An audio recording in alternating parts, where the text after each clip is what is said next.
মধ্যপ্রাচ্যে কি আরেকটি বড় যুদ্ধের কাউন্টডাউন শুরু হয়ে গেছে? একের পর এক হুমকি, পাল্টা হামলার দাবি, আর তার মাঝেই সামনে এসেছে মার্কিন সেনা হতাহতের খবর। এমন এক সময়ে এই ঘটনাগুলো ঘটছে যখন পুরো অঞ্চলটি বারুদের স্তূপের উপর দাঁড়িয়ে আছে। ইরানের পক্ষ থেকে স্পষ্ট বার্তা, যদি যুদ্ধ চাপিয়ে দেওয়া হয় তাহলে আগুন কেবল ইরানের ভেতরেই সীমাবদ্ধ থাকবে না, ছড়িয়ে পড়বে পুরো মধ্যপ্রাচ্যে। আর ঠিক এই উত্তেজনার মধ্যেই জর্ডানে অবস্থিত একটি মার্কিন সামরিক স্থাপনাকে ঘিরে শুরু হয়েছে নতুন বিতর্ক।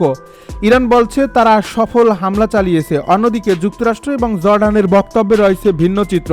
তাহলে আসলে কি ঘটছে, কার দাবি কতটা সত্য, আর এই ঘটনার পর মধ্যপ্রাচ্যের নিরাপত্তা পরিস্থিতি কোন দিকে এগোতে পারে, আজকের এই প্রতিবেদনে তুলে ধরছি সেই পুরো বিশ্লেষণ। সাম্প্রতিক দিনগুলোতে ইরান ও যুক্তরাষ্ট্রের মধ্যে উত্তেজনা এমন এক পর্যায়ে পৌঁছেছে যেখানে প্রতিটি সামরিক পদক্ষেপের প্রভাব শুধু দুটি দেশের মধ্যে সীমাবদ্ধ থাকছে না, বরং তার প্রভাব পড়ছে জর্ডান, ইরাক, সিরিয়া, উপসাগরীয় অঞ্চল এবং বৃহত্তর মধ্যপ্রাচ্যের নিরাপত্তা ব্যবস্থার উপরও। এমন পরিস্থিতিতে ইরানের ইসলামিক রেভলিউশনারি গার্ড কর্পস বা আইআরজিসি দাবি করেছে তারা জর্ডানের আল আজরাক অঞ্চলে মার্কিন বাহিনীর ব্যবহৃত একটি সামরিক স্থাপনাকে লক্ষ্য করে ব্যালিস্টিক ক্ষেপণাস্ত্র ও ড্রোন হামলা চালিয়েছে। আইআরজিসির ভাষ্য অনুযায়ী এই অভিযানে সামরিক অবকাঠামোর গুরুত্বপূর্ণ অংশ লক্ষ্যবস্তুতে পরিণত হয়। তাদের দাবি, এই হামলায় বিমান রক্ষার হ্যাঙ্গার, জ্বালানি সংরক্ষণাগার এবং কমান্ডো অ্যান্ড কন্ট্রোল সুবিধা বড় ধরনের ক্ষতির মুখে পড়ছে। এমনকি একাধিক যুদ্ধবিমান ক্ষতিগ্রস্ত কিংবা ধ্বংস হওয়ার দাবিও করছে তারা। তবে এই দাবিগুলোর স্বাধীনভাবে যাচাই করা সম্ভব হয়নি এবং যুক্তরাষ্ট্র এখন পর্যন্ত এসব তথ্য আনুষ্ঠানিকভাবে নিশ্চিত করেনি। এদিকে মার্কিন সেন্ট্রাল কমান্ডো বা সেনকম জানিয়েছে জর্ডানে একটি হামলার ঘটনায় 2 জন মার্কিন সেনা নিহত হয়েছেন এবং আরও কয়েকজন আহত হয়েছেন। একজন সেনা নিখোঁজ থাকার তথ্য বিভিন্ন প্রতিবেদন উঠে এসেছে। তবে এই হামলার ধরন, ব্যবহৃত অস্ত্র কিংবা ঘাঁটির প্রকৃত ক্ষয়ক্ষতির বিষয়ে বিস্তারিত তথ্য প্রকাশ করা হয়নি। নিরাপত্তাজনিত কারণেই অনেক সময় এমন তথ্য গোপন রাখা হয় বলে সামরিক বিশ্লেষকদের ধারণা। অন্যদিকে জর্ডানের সামরিক বাহিনী জানিয়েছে তাদের আকাশ সীমায় প্রবেশ করা একাধিক ক্ষেপণাস্ত্র এবং ড্রোন প্রতিহত করা হয়েছে। দেশটির কর্মকর্তারা বলছেন জর্ডানের নিরাপত্তা রক্ষায় বিমান প্রতিরক্ষা ব্যবস্থা সক্রিয়ভাবে কাজ করছে। তবে ঠিক কতগুলো লক্ষ্যবস্তুতে আঘাত লেগেছে এবং কিংবা কতগুলো হামলা সফল হয়েছে সে বিষয়ে স্পষ্ট তথ্য দেওয়া হয়নি।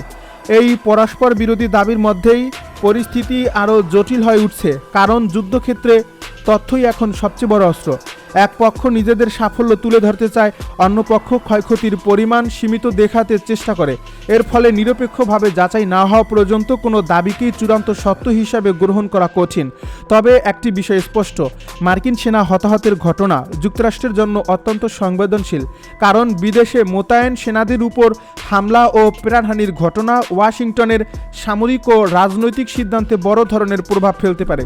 অতীতেও দেখা গেছে এ ধরনের ঘটনার পর যুক্তরাষ্ট্র দ্রুত পাল্টা সামরিক পদক্ষেপ নিয়েছে কিংবা আঞ্চলিক নিরাপত্তা জোরদার করেছে।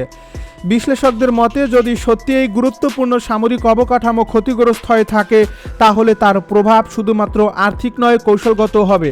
একটি আধুনিক যুদ্ধবিমান আর রক্ষণাবেক্ষণ ব্যবস্থা, হ্যাঙ্গার, জ্বালানি সরবরাহ এবং কমান্ডো সেন্টার সব মিলিয়ে একটি ঘাঁটি সচল রাখতে বিপুল বিনিয়োগের প্রয়োজন হয়।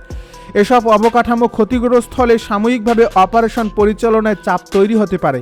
অন্যদিকে ইরানের দৃষ্টিকোণ থেকে এমন হামলার দাবি একটি কৌশলগত বার্তাও বহন করে। তেহরান দীর্ঘদিন ধরেই বলে আসছে তাদের বিরুদ্ধে সামরিক অভিযান শুরু হলে তারা শুধু নিজেদের ভূখণ্ড রক্ষা করবে না, বরং পুরো অঞ্চলে অবস্থানরত প্রতিপক্ষের সামরিক স্থাপনাগুলোকেও লক্ষ্যবস্তুতে পরিণত করতে পারে। এই বক্তব্যের মাধ্যমে তারা মূলত প্রতিরোধ সক্ষমতার বার্তা দিতে চাইছে। এই উত্তেজনার আরেকটি গুরুত্বপূর্ণ দিক হল জর্ডানের অবস্থান। দেশটি যুক্তরাষ্ট্রের অন্যতম গুরুত্বপূর্ণ আঞ্চলিক অংশীদার। একই সঙ্গে মধ্যপ্রাচ্যের বহু সামরিক ও মানবিক অভিযানে জর্ডান গুরুত্বপূর্ণ ভূমিকা পালন করে। এর ফলে জর্ডানের ভেতরে বা আশপাশে যে কোনো বড় সামরিক ঘটনা পুরো অঞ্চলের নিরাপত্তা সমীকরণকে প্রভাবিত করতে পারে। বিশেষজ্ঞরা আরও বলছেন, বর্তমানে মধ্যপ্রাচ্যের পরিস্থিতি এমন এক পর্যায়ে রয়েছে যেখানে একটি সীমিত হামলাও দ্রুত বড় আঞ্চলিক সংঘাতে রূপ নিতে পারে। কারণ এখানে শুধু যুক্তরাষ্ট্র ও ইরান নয়, বিভিন্ন মিত্র রাষ্ট্র, আঞ্চলিক সশস্ত্র গোষ্ঠী এবং আন্তর্জাতিক শক্তির স্বার্থ জড়িত। এর ফলে একটি ঘটনার প্রতিক্রিয়া অনেক দূর পর্যন্ত গড়াতে পারে। এদিকে আন্তর্জাতিক মহলেও বাড়ছে উদ্বেগ। বিভিন্ন দেশ সংযমের আহ্বান জানাচ্ছে এবং পরিস্থিতি যেন নিয়ন্ত্রণের বাইরে না যায় সে বিষয়ে সতর্ক করছে।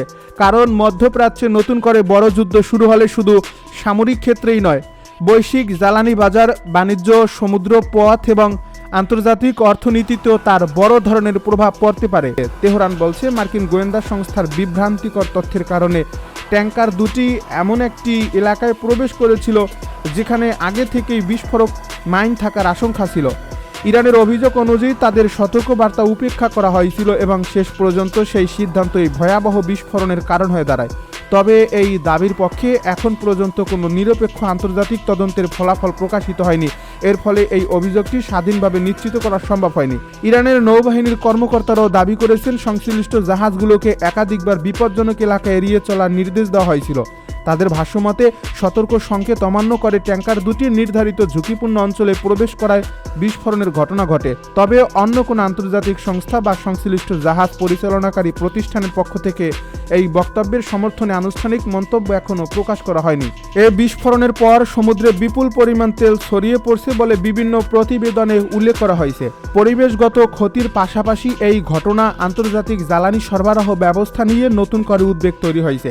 কারণ হরমুজ প্রণালী এমন একটি সামুদ্রিক পথ যার মাধ্যমে বিশ্বের উল্লেখযোগ্য অংশের অপরিশোধিত তেল ও তরলীকৃত গ্যাস আন্তর্জাতিক বাজারে পৌঁছে যায়।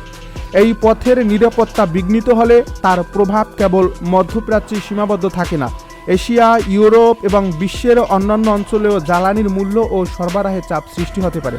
এর মধ্যেই ইরানের পক্ষ থেকে আরও কঠোর ভাষায় সতর্কবার্তা দেওয়া হয়েছে। তেহরান জানিয়েছে, যদি তাদের নিরাপত্তা ও সার্বভৌমত্বের বিরুদ্ধে চাপ অব্যাহত থাকে তাহলে হরমুজ প্রণালী দিয়ে স্বাভাবিক বাণিজ্যিক চলাচল মারাত্মকভাবে ব্যাহত হতে পারে। কিছু ইরানি কর্মকর্তা এমনও ইঙ্গিত দিয়েছেন যে পরিস্থিতি আরও অবনতির দিকে গেলে তেল ও গ্যাস পরিবহনে বড় ধরনের বাধা সৃষ্টি হতে পারে।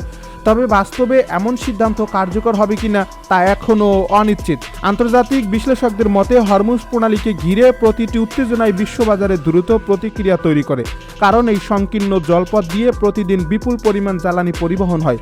এর ফলে সামান্য সামরিক উত্তেজনা ও বিমা খরচ বাড়িয়ে দিতে পারে, জাহাজ চলাচল ব্যাহত করতে পারে এবং আন্তর্জাতিক বাজারে তেলের দাম বৃদ্ধি করতে পারে। অতীতে এমন পরিস্থিতিতে বিশ্ববাজারে তাৎক্ষণিক মূল্য বৃদ্ধির নজিরও রয়েছে। অন্যদিকে যুক্তরাষ্ট্রের পক্ষ থেকে বিস্ফোরণের ঘটনা কিংবা ইরানের অভিযোগ সম্পর্কে তাৎক্ষণিক কোনো বিস্তারিত আনুষ্ঠানিক প্রতিক্রিয়া প্রকাশ করা হয়নি। ওয়াশিংটনের এই নিরাপত্তা নিয়ে বিভিন্ন মহলে নানা ধরনের বিশ্লেষণ শুরু হয়েছে। কেউ মনে করছেন তদন্ত শেষ না হওয়া পর্যন্ত যুক্তরাষ্ট্র সতর্ক অবস্থান নিতে চাইছে। আবারও অন্যদের মতে কূটনৈতিকভাবে পরিস্থিতি আরও জোট হয়ে না ওঠার জন্য প্রকাশ্যে মন্তব্য এড়িয়ে যাওয়া হতে পারে। এদিকে আন্তর্জাতিক সামুদ্রিক নিরাপত্তা সংস্থাগুলো এখন বিস্ফোরণের প্রকৃত কারণ সম্পর্কে চূড়ান্ত কিছু জানায়নি। তদন্ত চলমান রয়েছে বলে বিভিন্ন সূত্রে উল্লেখ করা হয়েছে।